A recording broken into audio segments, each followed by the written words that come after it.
another concern video po. Ang sabi niya is, Miss Che, please, gawa ka naman po ng video about lalaking supot or tuli.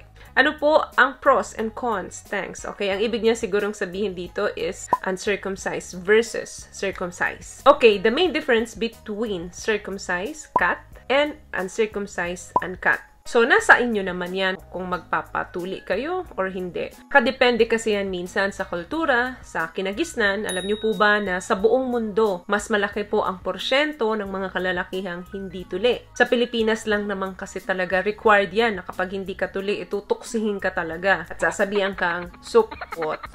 Sa ibang bansa, hindi naman po uso talaga ang nagpapatuli. Okay, pagkumparahin natin. Number 1, pwede bang maapektuhan nito ang penis size? Ang mga uncut or yung mga hindi tuli. Kapag flaccid ang size nito, mas malaking tingnan. Meaning, pagka malambot, mukha siyang mas malaki. Mukha siyang mas mahaba. Pero during na matigas siya, yung skin yan nagre-retract. And almost disappear. Siyempre, nakabanat na yan. Kaya, walang apekto yan sa laki or sa erection ng ari ng lalaki. Number 2 question, may epekto ba ito sa appearance ng ari ng lalaki? Puro hindi tuli na lang yung itopic natin kasi alam naman na natin yung itsura nung mga tuli, of course, at alam nyo na kung paano kayo mag-perform. Sa hindi tuli, of course, pag hindi naka-erect, yung ari, of course, parang siyang may hood, may nakatabon na skin. Parang meron siyang sombrero. So, kung gaano kalaki yung head, hindi mo yun makikita. Kapag hindi naka-erect, hindi tulad kapag ikaw ay natuli, visible ka agad yan kahit na hindi nakatayo. So, kapag tumigas naman na yan, nagre-retract yung foreskin, kaya visible naman na yung size talaga. What I love about this product, itong No More Dark Secret ng K-Skin, bukod sa may advanced whitening na siya, na kung saan pwede niyang matulungan na pumuti yung mga singit-singit mo, moisturizing, meron siyang anti-irritation, antibacterial, maintain healthy pH level. Hindi lang pambabae, meron din po tayong pang lalaki. Number 3, ito, important ito. May epekto ba ito sa hygiene? Sa mga hindi tuli, kinakailangan ng extra attention para sa kanilang hygiene. Kasi kapag hindi mo nalilinis yung extra skin dyan, under the foreskin, yung bacteria, yung dead skin cells, and marami pa, pwedeng mag-cause or mag-build up ng smegma yung kupal. Hindi maganda ng konti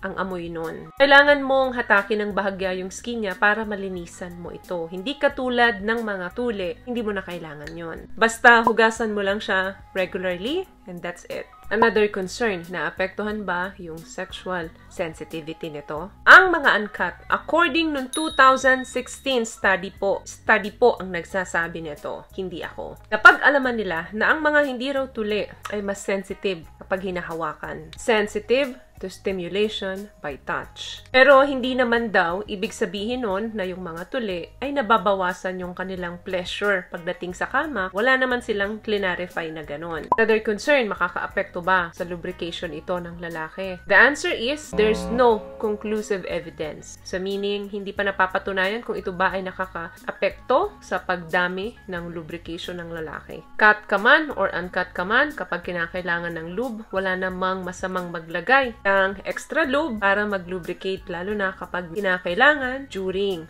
pagtatalik.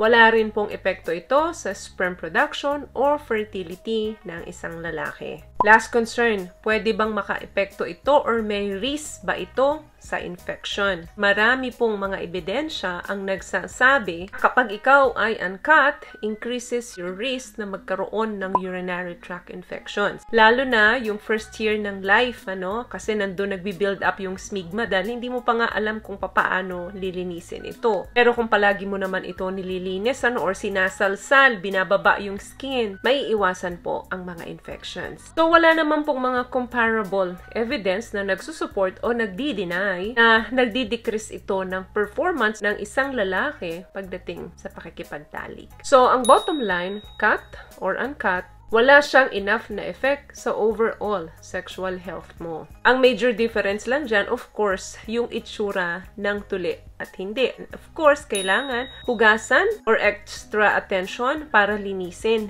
yung inyong ari kapag hindi katuli. Under the foreskin to reduce the risk of infections. So, yun lamang po ang video natin for today. I hope nakapagbigay po ako sa inyo ng tips at kung nagustuhan niyo po ang ating video, please give it a thumbs up, comment down below, and also share this video na rin po sa mga kaibigan na sa tingin nyong matutulungan ang video natin. Once again, palagi po kayong mag-iingat at palagi po kayong manalangin. Thank you guys for watching and see you in our next one. Always love yourself and be a blessing. Bye!